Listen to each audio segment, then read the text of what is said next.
Tinc 24 anys. Soc de l'Eixample de la nostra estimada ciutat, d'un barri de segona categoria amb esglésies que es fan la competència dominical, d'un barri de senyores pones i de senyors que posseeixen més seny que or. Vaig néixer el dia de Sant Antoni, el dels enamorats, en una casa amb pati al darrere, un pati ple de gats i de geranis, en una casa d'aquestes on no fa ni fred ni calor, amb olor de sofregit al cel obert i amb canonades de l'any de la picor que s'esbotzen cada 2 per 3. Vivia envoltats de famílies amb quartos, tristes, com cal. De la guerra no em vaig tastar ni el pa negre.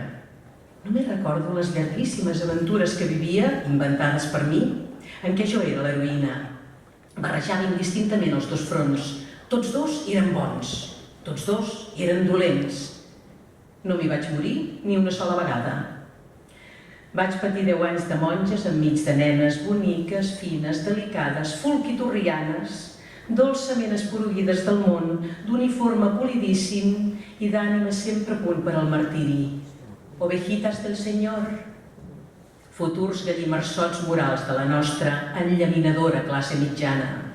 Perdoneu, l'educació mongenca em castrà el meu possible sentit de l'humor. De més petita cara me n'anava tot sovint a la plaça de Tetuan. Allí imaginava tots els racons del món, totes les persones del món, totes les belleses del món. Vaig ser feliç. I és que pensava que un dia me l'escamparia per sempre. Però ara, quan surto del niu, hi torno de pet. Torno al born, que diu la dita. Encara no fa massa temps vaig anar a raure aquella santa casa de Marfantes que en diuen universitat. Entre crits i aldarulls político-metafísics vaig saber que el món era un immens bordell i la universitat, beneïda innocència, el seu malic, incapaç com em veia de transformar el món per possibles tares fisiològiques o de classe, segons com tu miris, vaig decidir d'escriure'l. I és així com de moment em trobo amb la dèria d'escriure cuentos i altres coses per a l'estil. No sé si he escrit per sobreviure o perquè tinc la maleïda mania de prendre'm el món més seriosament del que es mereix. Escric en una llengua a mig néixer i visc entre el caos i la solitud. Només puc dir que des del meu petit racó de món he vist que l'art és molt complex com l'home. I per explicar l'home cal vorejar els límits més arriscats de la imaginació.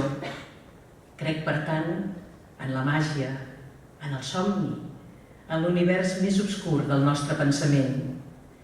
Però crec en totes aquestes coses perquè són necessàries a la raó.